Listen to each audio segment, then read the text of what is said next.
love was created or experienced for the first time on earth. On earth. Not in the Palladius, not in some other planet, not by the galactic command, not even in the order of the ark. It was right here on this planet that love was first experienced, felt, therefore created. It wasn't God, Spirit, the Eternal One, that had love and therefore gave it. The Eternal One did not know of love until you did. There are those who would say, well, God is all love. How could God be love? How could God be love when you hadn't yet experienced it? Spirit is simplicity, singular beingness, but didn't really know anything, hadn't experienced anything. So it wasn't the gift of God, a spirit to you. No. Love was something that was first experienced or created right here on this planet. I've talked before about my feelings about alien beings, other civilizations, other entities, even your angelic families, any of them. They did not know of love until you did here. Pioneers of love. Here you come to earth and you come down into biology, you come down into this density of this planet, feeling even more lost than ever before, more in a search for yourself than ever before. Here you are on earth, a very foreign, different place. Amazing, unlike any other place you had ever been. Now you're birthed into biology. Birthed into biology. And interrelating with others who have done the same. I wouldn't say it was exactly the human species at that point, but you were biological beings. And something interesting and amazing happened. You had to rely on each other to survive in this new environment. You had to trust each other to stay here in the physical body on earth. You ultimately had to have biological sexual interactions with each other to be able to sustain your the human race on earth. So in this you became very, very attached, dependent, but also appreciative of other human beings, all while you were feeling more lost than ever before. I've really forgotten who you were, why you had come to this place. With those very, very powerful dynamics, this thing called love was birthed.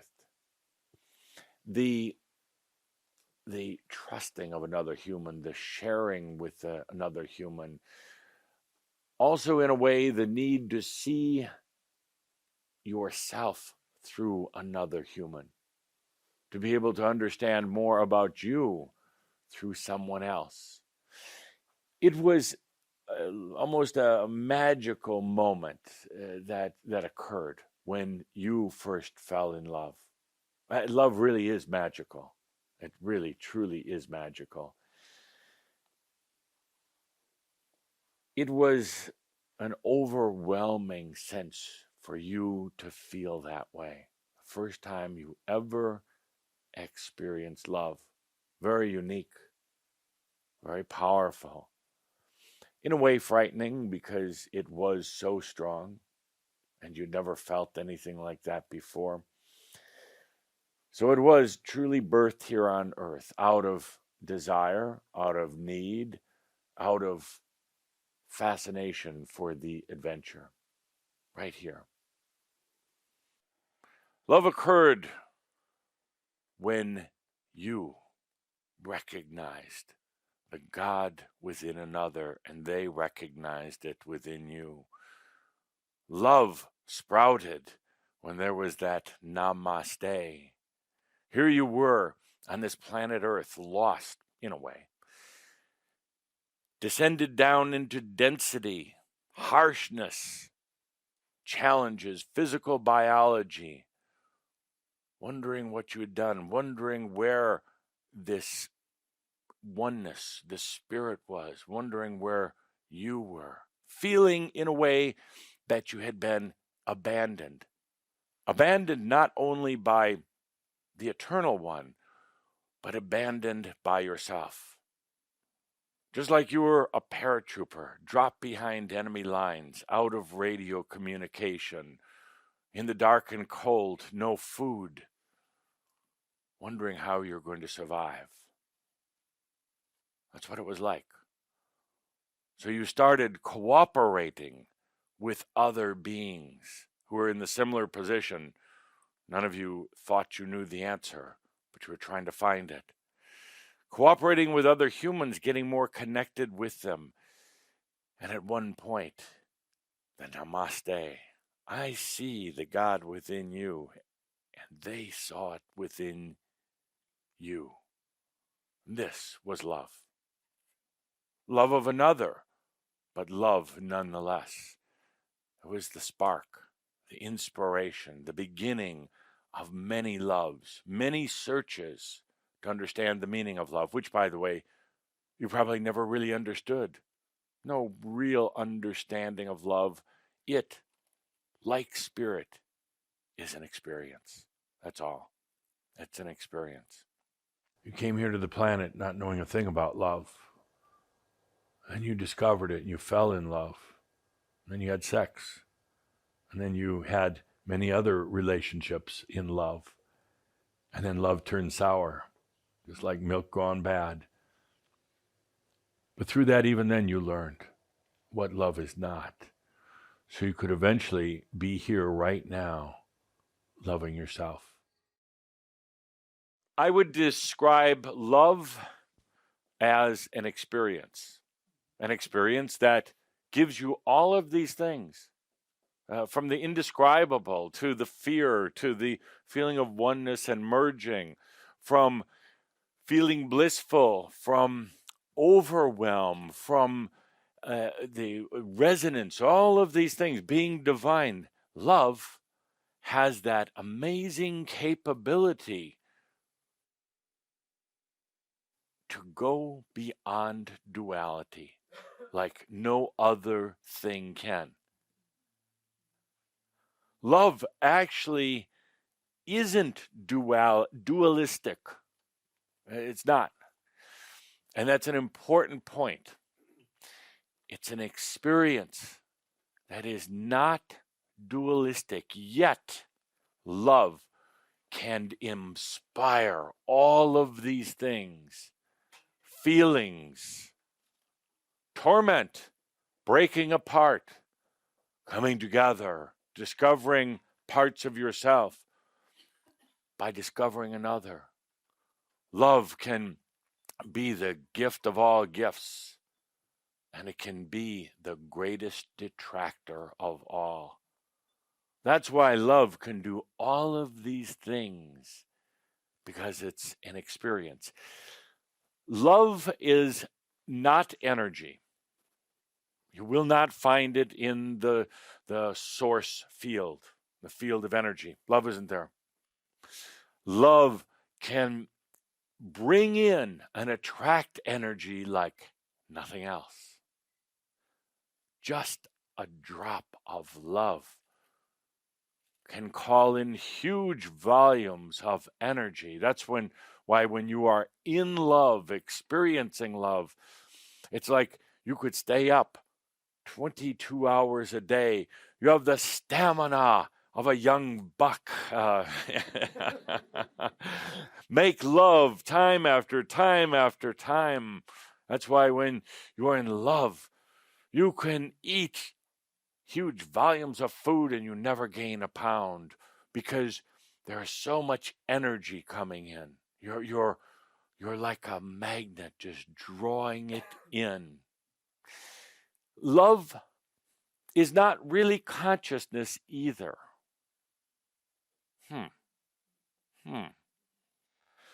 Debatable by some, but I don't believe love is really consciousness either. I think it's its own category. I think it's its own factor. That's why it's so amazing. That's why it doesn't fall into the nice little patterns of most everything else in life. Love in its first form or experience, when you first felt it for another human, was free. It was free, meaning no restrictions, no rules have been placed on it. It was magical. It was something that you had never experienced. It was a reminder of home, of spirit. First reminder, true reminder that you had ever had since you went through the wall of fire. It gave you hope. It brought incredible feeling to your entire being. This first love and subsequent ones allowed you to bring in more of your spirit energy into your biology, into your body. This thing called love, as I stated yesterday, attracts tremendous amounts of energy. It attracts tremendous amounts of magnetic forces. It is so strong, so powerful that it even affects consciousness of you and consciousness of someone else. Love is such a beautiful thing when you can openly share with another, share your body, share your deepest, most intimate thoughts, share stories about your journey, share laughter, share going to a movie or taking a long drive. When there's nothing you have to hide, when there's nothing you have to hold back, that's love. If you're in a situation where there's holding back, where there's hiding, where you have secret passageways into your psyche and into your spirit, when there's jealousy, when there's accusations and all the rest of this, that's not love. That's not love. That's a relationship, but it's not the love I'm talking about. And remember what I said about having a partner. True love is when there's no holding back. There's no secrets. There's no hidden chambers or corridors. There's no jealousy. It is open and trustful. That's true love. When you're not bound to each other till death do you part, that's not love. That's religion. True love is never holding on to anyone or anything. There's no need to hold on to them, to cling on to them, to strap them down, because that's not love. Love is that deep trust in yourself and in others. And of course, the greatest love of all, and the most elusive of all, is loving yourself. It is time, dear Shaumbra, dear masters, it is time now to love yourself in a non-Makya way. Love yourself means fully accepting yourself, everything. Love, this topic of love. It is what you would say one of the last stops along the way to ascension. You've all studied metaphysics, spirituality, still trying to study it, trying to find the meaning to life. I'll tell you right now, it's love. In many of my mystery schools, I would take the advanced students aside, and I would say to them, forget everything else that's been written or said. Forget the study of the mystics. Forget the study of the cosmos. Forget this thing even called the new earth and new energy, which we studied back then. I said, there is only one thing that matters, and that is love. They didn't like to hear this, never liked to hear it. It would send them into a spin, for they had been studying for ages, sacrificing and suffering often. They were doing everything they could to avoid this final topic of love. And so many of those students were you. And then you ran from the mystery schools, or you died, or both. And now we're back again. We're going to talk about this love thing. Love has a funny way of disrupting otherwise nice energies, otherwise a nice day. It wasn't I who made foul with your coach today. It was the energies of love coming in, messing up the plan. Have not you had that experience in your lifetime? Everything was going along fine until love bit you. So, dear Shaumbra, we're going to talk about love because it is truly the only thing spiritual that is not Machio. Everything else really, you could say a lead up to it, a build up to it, but ultimately Machio. Every master who ascended had to come to that place of addressing love. Every master, before they ascended, became enlightened, whatever you want to call it, ultimately had to rise to love within themselves. Every master tried to avoid it, tried to run from it, tried to occupy themselves with distractions so they didn't have to address this thing called love.